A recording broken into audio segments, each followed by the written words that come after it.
Jadi ritme antara yang 2 harokat, 1 harokat itu nyambung-nyambungnya gitu ya. Sehingga terdengarnya juga jadi indah. Minta menuliskan atau minta ditulis. Coba.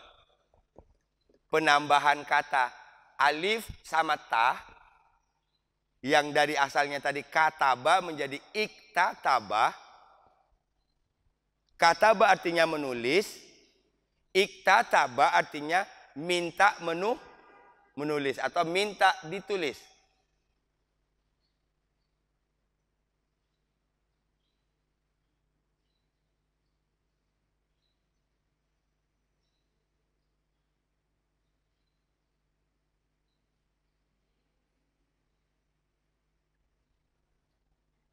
Iktatabaha minta menulisnya. Nyanya tadi kembali kepada asatirul awalin. Oke, kita ulang terjemahannya.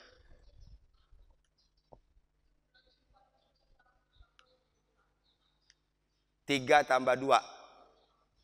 3 tambah 2. Berarti tambahan 2 huruf.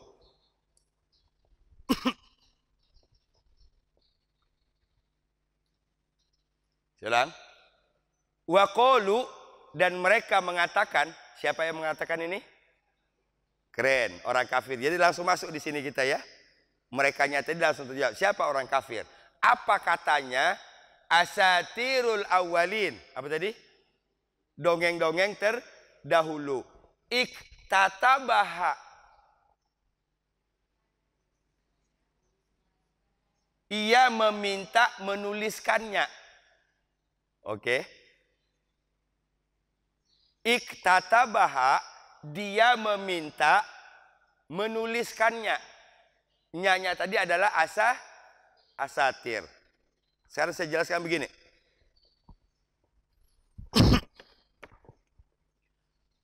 Kan kebanyakan dalam masyarakat kita, dongeng itu kan adanya nggak tertulis kan? Benar nggak? Kalau kita dengar orang tua-tua dulu ngomong, dulu zaman baheula ayah iya di dia gitu. Ya, ada begini. Itu hanya ada dari mulut ke mulut. Tidak ada tahyul, tidak ada dalam bentuk tulisan. Nah, berdasarkan tuduhan mereka, kebohongan tadi, cerita-cerita zaman dahulu tadi diceritakan oleh seseorang kepada Nabi dan mereka minta Nabi menulisnya. Berarti tuduhannya ini adalah dongeng yang faham. Biar tambah emosi kita.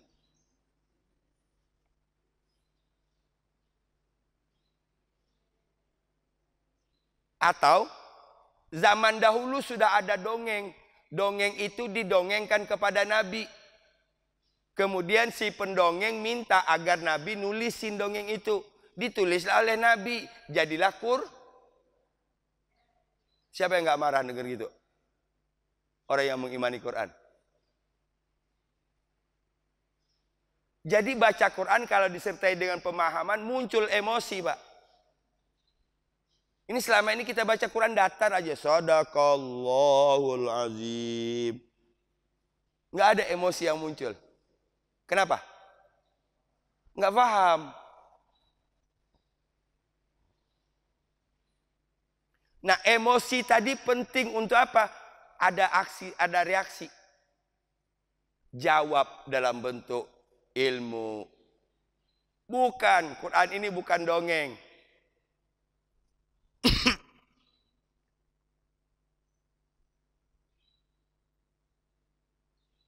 Fahim?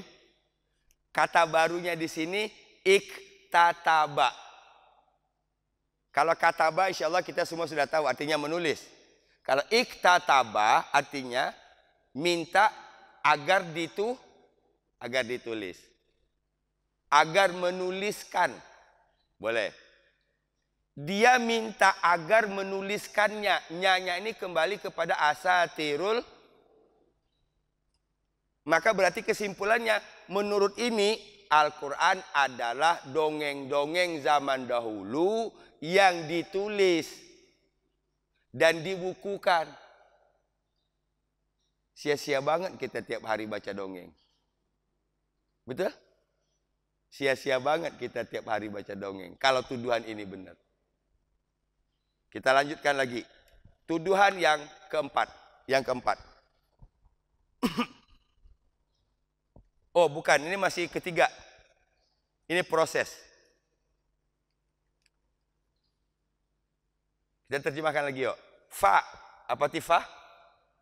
Maka, hiya, dia. Hiya ini dia laki atau dia perempuan? Dia perempuan. Asalnya hiya. Nanti kalau dalam bentuk ini disambung dengan yang lain jadinya ha. Paham? Maka ha ini dan hiya sama. Kalau ha tadi adalah asatirul awalin, maka hiya di sini adalah asatirul. Maka dianya di sini berarti apa? Dia perempuan. Siapa dia perempuannya? Dongeng terdahulu. Oke, pelan-pelan sampai di situ paham nggak maksud saya? Saya ulang. Iktatabaha, agar dia menuliskannya. Hak di sini kan?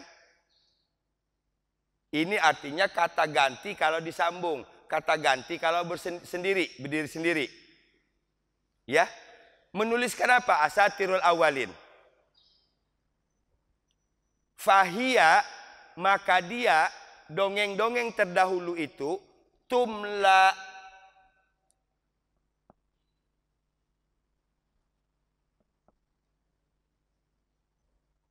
Saya bahas ini biar kita betul-betul berasa bagaimana kejinya tuduhan mereka. Kita sering mendengar kata imla. Apa imla itu? Dikte. Kan kalau dulu kalau kita lagi sekolah kan ada mencatat, menyalin. Berarti yang dicatat oleh guru di papan tulis kita salin. Ada imla namanya, dikte, membacakan, guru membacakan, kemudian kita nulis. Faham? Imla. Nah di sini tumla.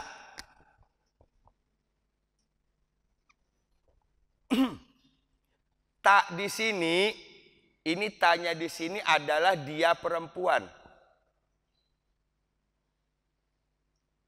Dia perempuannya adalah asatirul, berarti dongeng itu didiktekan.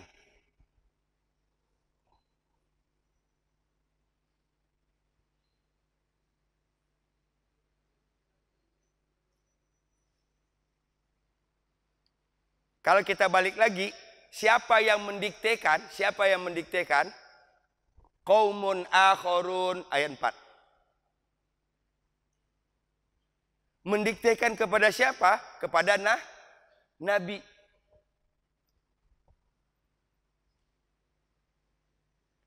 Setelah didiktekan, kemudian faham maksudnya? Tumla, didiktekan. Alaihi, kepadanya. Siapa nyanya di sini? Nabi Muhammad sallallahu alaihi wasallam. Siapa yang mendiktekan? Tadi ayat 4.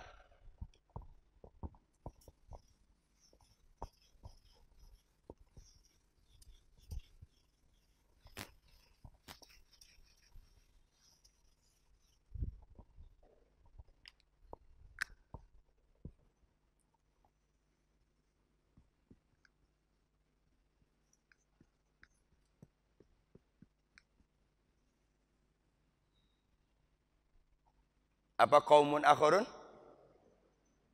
Kaum yang lain. Ini disebut tadi a'ana.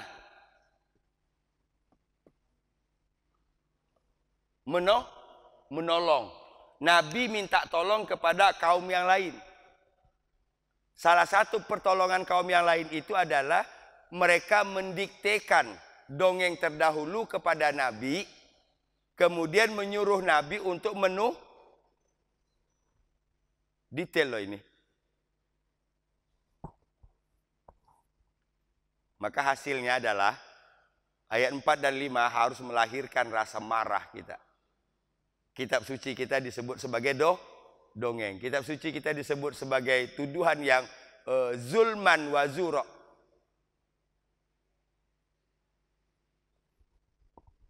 Oke, saya ulang. Fahia, maka dia dongeng terdahulu itu tumla, didiktekan. Siapa yang mendiktekan? Kaum yang lain. Alaihi, kepadanya. Kepada siapa? Nabi. Bukrotau wa asila, pagi dan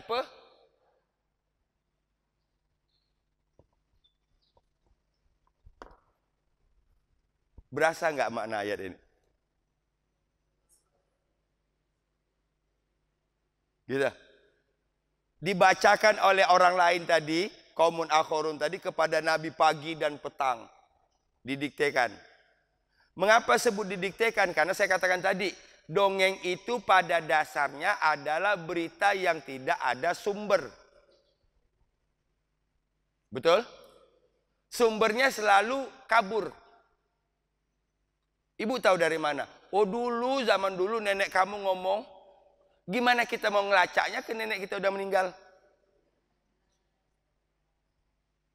Betul? Kalaupun nenek kita masih hidup, kita samperin tuh nenek. Nek, betul nggak ini nek? Ada cerita begini. Iya. Nenek dapat dari mana? Dari ibunya nenek. Masih hidup nggak kira-kira?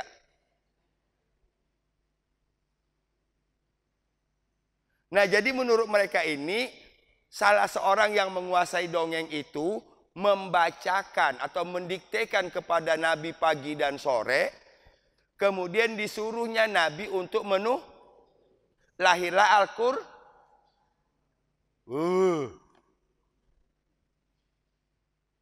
Itu dia.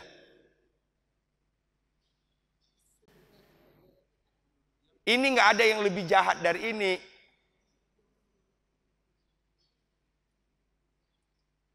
Ya. Baik. Saya bakar semangat kita. Iya, Bu.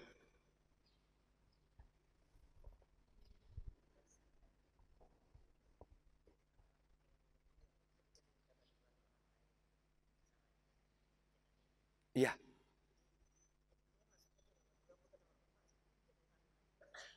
Ini masih nomor 3 jadinya.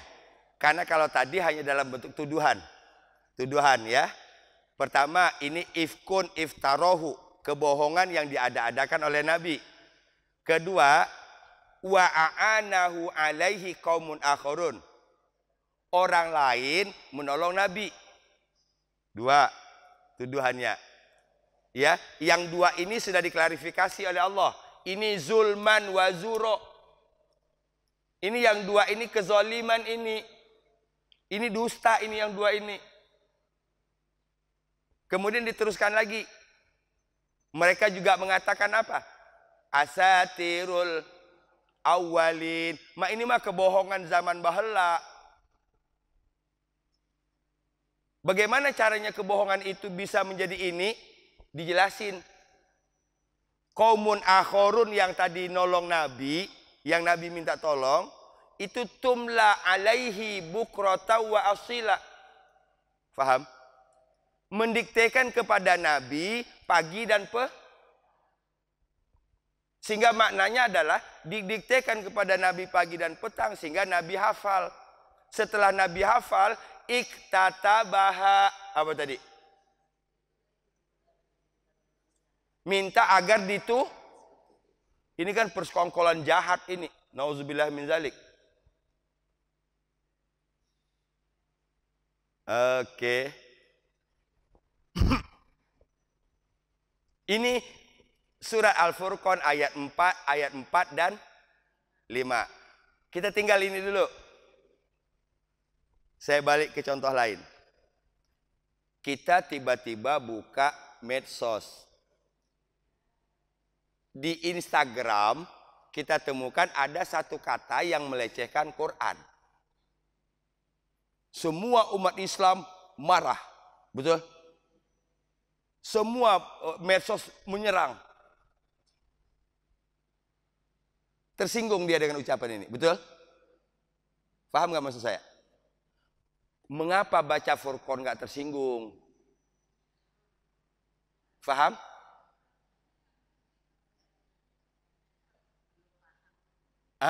Gitu. Sepotong kata di medsos membuat kita tersinggung karena kita yakini itu merecehkan Quran. Semua umat Islam menyerang. Tapi kita baca surah Al-Furqan nggak tersinggung. Mengapa? Nggak udah. Dapat jawabannya udah. Berarti seharusnya kalau hanya berita kecil tersinggung, apatah lagi ini. Ini detail banget loh ini tuduhannya. Nah, persoalan sekarang rasa tersinggung itu harus kita munculkan supaya apa? Kita bisa mengcounter ini dengan ilmu, bukan dengan kemarahan brutal. Kalau kemarahan brutal justru itu yang mereka harapkan. Nah, bener kan? Barbar. Gitu lah. Komporin lagi. Nah, benar kan dia bakar? Nah, benar kan dia marah?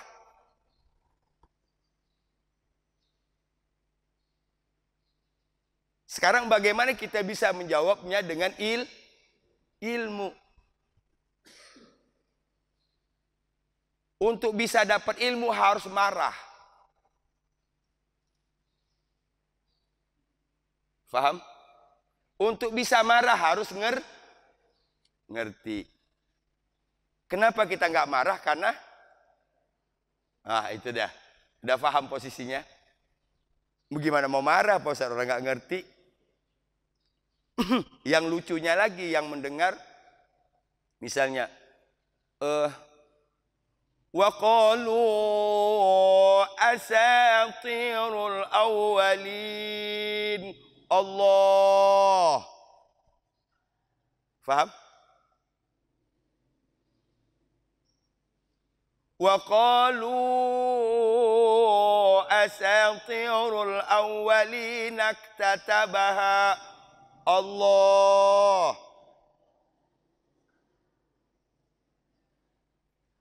Paham? Masya Allah.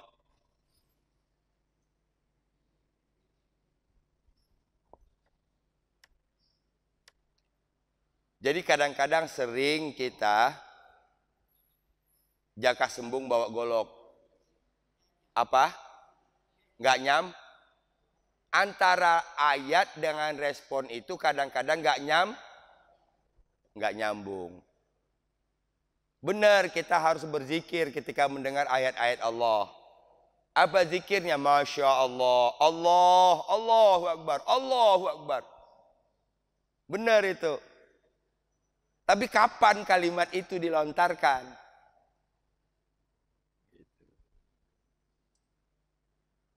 Fahim? Nah, ini sekeji-keji. Saya bilang, sekeji-keji tuduhan orang kafir terhadap Al-Quran. Sekaligus terhadap Nabi. Kalau Al-Quran disebut kebohongan, berarti maaf, na'udzubillahi min zalik. Nabi disebut tukang.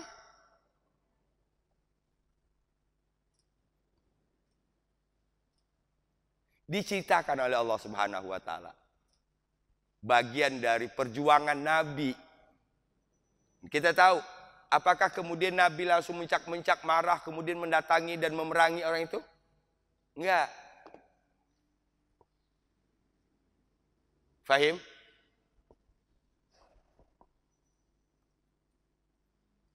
Bukrata wa asila. Bukrah, pagi. Asila, petang. Bukrah dari kata bikr.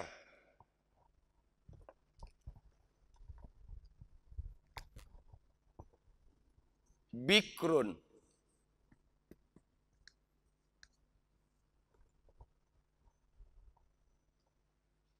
maka ada namanya Abu Bakrin. Apa artinya Abu Bakar?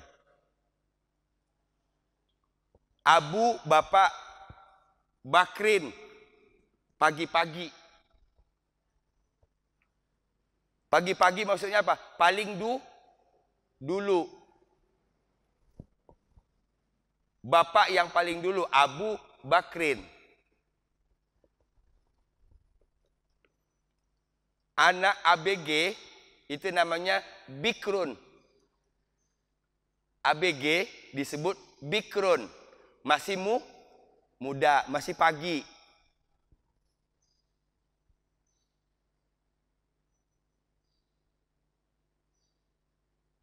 Sehingga bukrotau wa asila. Dan biasanya bukroh disambungkan dengan asila. Pagi dan petang.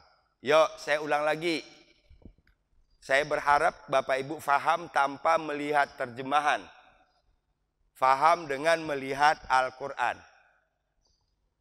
Wa qalu, dan mereka mengatakan, siapa merekanya? Orang kafir. Apa yang mereka katakan? Asatirul awwalin. Apa tadi asatirul awwalin? Dongeng-dongeng terdahulu. Iktatabaha. Minta agar dia mencatatnya, menulisnya. Fahiya, maka dia, asatirul awwalin ini, dongeng-dongeng terdahulu itu, tumla, didiktekan. Tumla, didiktekan. Kalau sebut didiktekan berarti ada yang mendiktekan, ada yang mendengar, ada yang didiktekan. Yang mendiktekan siapa? Qaumun akhorun. Apa yang didiktekan? Asatirul awalin. Kepada siapa? Nabi. Alaihi, kepada Nabi. Bukratau wa asila, pagi dan faham? Bisa dipahami?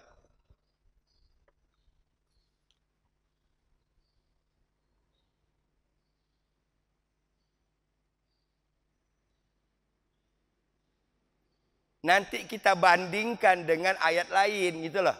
Untuk bisa menjawab ini. Kita bandingkan dengan ayat yang lain.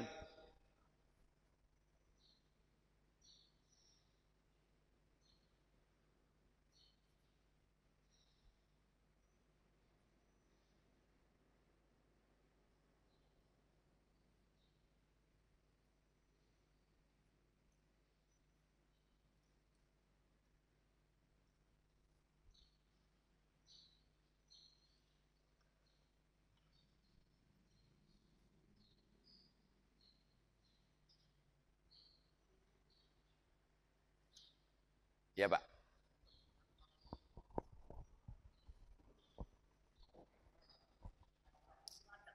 Gimana, Pak?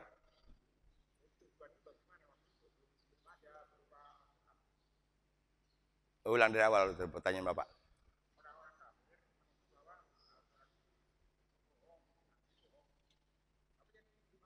Iya. Iya. Jadi mereka seakan-akan mengerti sejarah. Mereka seakan-akan mengerti sejarah Paham nggak? Kalau orang yang menulis dengan orang yang sejarah, itu level kekuatannya, kekuatan orang yang ngerti sejarah. Paham? Ini misalnya disebutkan tadi, ada orang yang mengerti sejarah tentang Quran, seakan-akan, ini dia ceritanya. Ya? Itu dia. Sehingga jadilah Quran sekarang ini. Karena iktatabaha. Paham?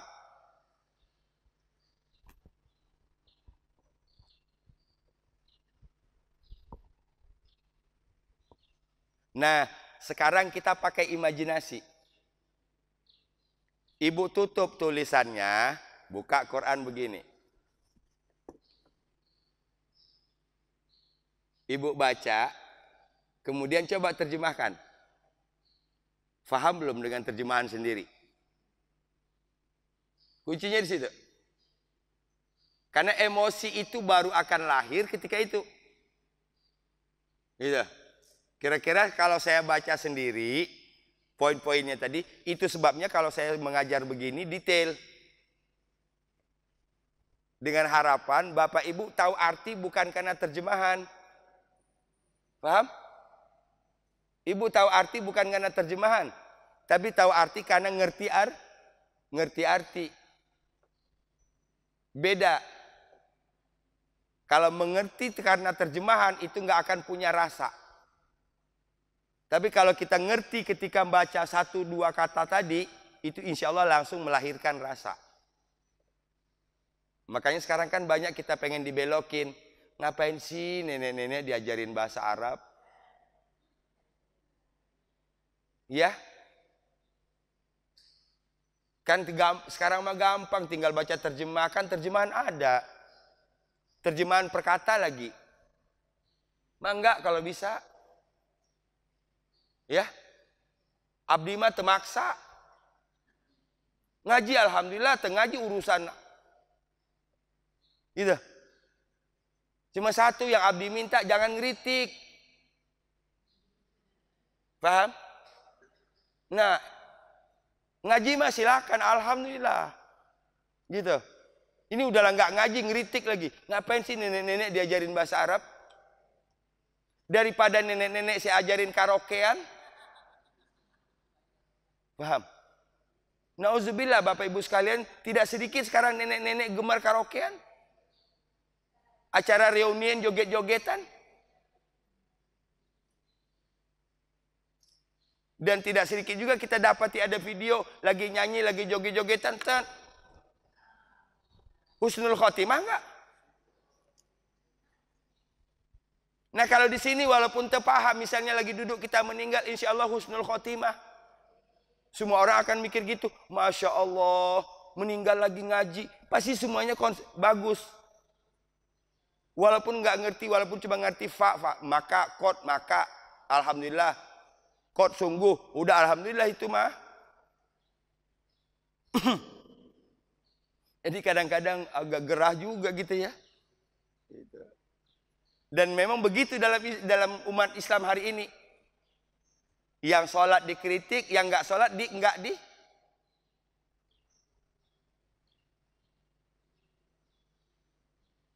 Hati-hati. Orang yang sudah ngaji dikritisi, itu yang nggak bisa ahli bata aja banyak, itu kritik sono. Jadi emosi. Kalau yang seperti itu membuat saya emosi, apatah lagi Nabi coba yang mendengar begini. Paham nggak maksudnya? Harusnya Nabi lebih emosi karena mendengar begini. Ya? Padahal ayat demi ayat Nabi terima melalui Jibril. Berarti kalau diikuti lagi ceritanya, mereka sampai menuduh kepada Jibril. Berarti Jibril itu yang menceritain ke Nabi. Kalau Nabi disebut Quran disebut kebohongan, Nabi disebut tukang bohong, berarti Jibril juga tukang. Makanya tadi Allah mengatakan, faqad ja'u zulman wa zura. Ini paling zalim ini tuduhannya. Ini paling dusta.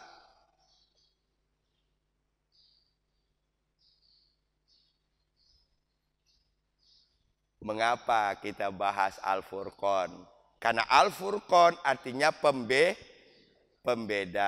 Al-Furqan adalah nama salah satu nama Al-Quran. Jadi dilurusin ini. Mudah-mudahan Allah beri kita panjang umur, kita selesaikan Al-Furqan ini.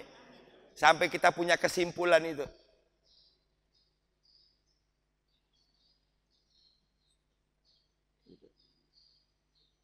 Al-Quran sampai kemudian disebut dengan Furqan apa? Berarti kan suatu yang beda. Nah kalau ini cerita zaman bahala ya nggak beda dong.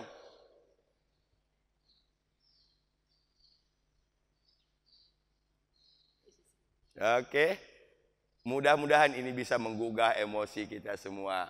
Emosi untuk semangat belajar. Saya akan buktikan bahwa Quran bukan ifkun. Ya? Dengan cara apa? Buktikan, pelajari, fahami, amalkan. Itu cara kita menjawab tuduhan-tuduhan itu.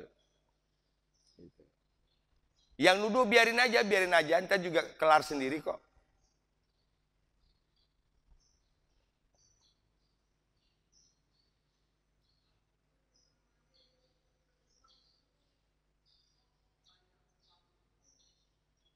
Gimana, Bu?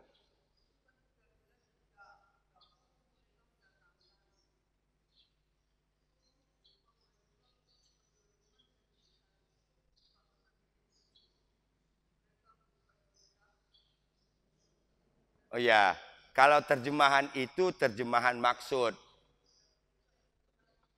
Kalau terjemahan maksud itu tidak bisa dengan bahasa singkat. Kalau dengan bahasa singkat, takut nanti orang salah faham. Mau nggak mau dalam menerjemahkan, ada kata yang ditambah. Mereka melakukan. Nah gitu. Iya, gitu. Melakukan itu diambil dari sini dari kata ja'u.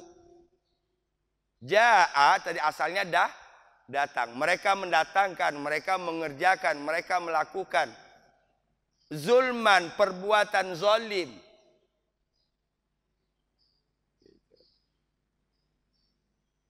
Jadi beda dalam menerjemahkan maksud, apalagi menerjemahkan itu dalam bentuk tulisan, nggak mudah. Karena sangat hati-hati dan harus hati-hati. Salah dalam menerjemahkan dengan bahasa tadi, nanti orang bisa salah memahami. Panduan menerjemahkan itu adalah bahasa.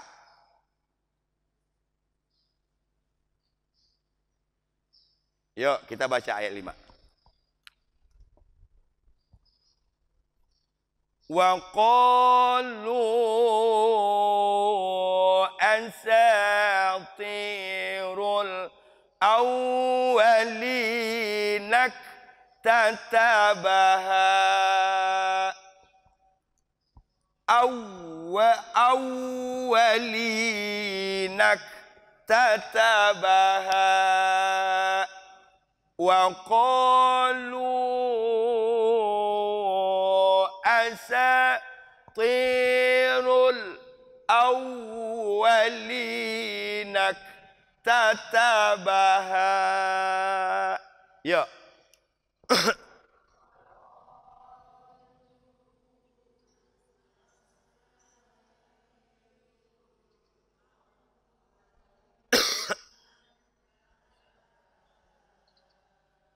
Lu 5 harakat.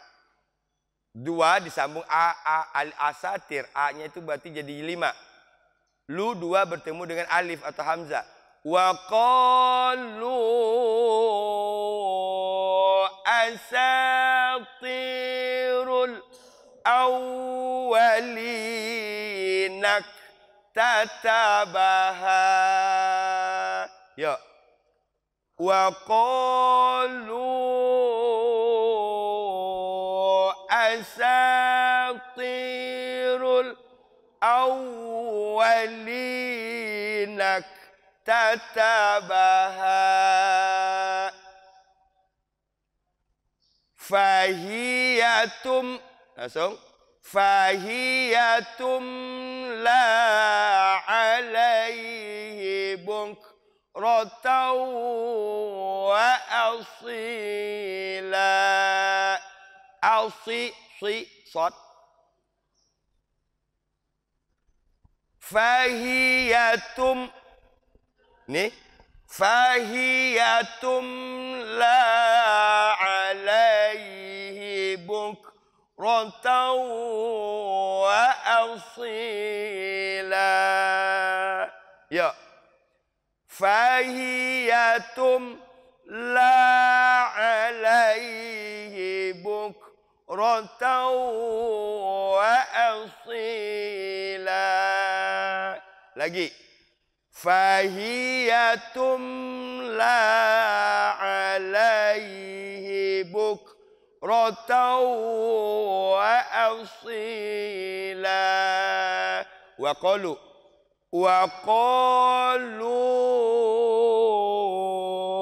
asatirul awwalinak tatabaha. Fahiyya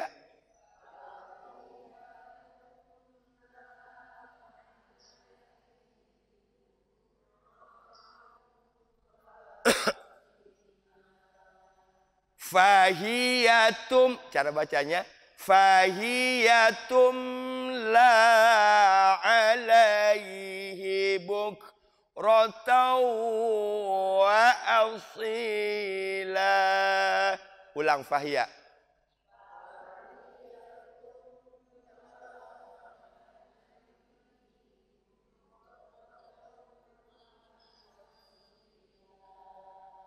Nah, jadi ritme antara yang 2 harokat, 1 harokat itu nyambung-nyambungnya gitu ya. Sehingga terdengarnya juga jadi indah. Fahiyatum la 2 harokat. Tum la alaihi buk rotau idgham bi gunnah. Tawa asila. Alhamdulillah. 1 ayat setengah. Ya. Jadi kesimpulan ayat 4, ayat 5 mengupas tentang cerita bagaimana tuduhan orang kafir terhadap Al-Qur'an. Itu. Kalau boleh kita buat judul 4 dan 5 surah Al-Furqan ini, judulnya adalah kejinya tuduhan orang kafir terhadap Al-Quran. Yuk.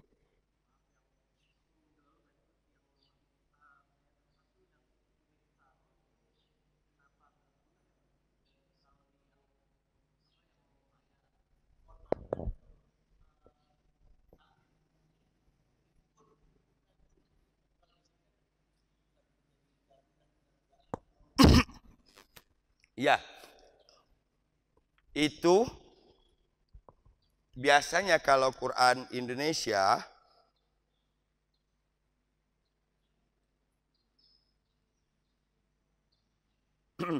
ini ada ifkun,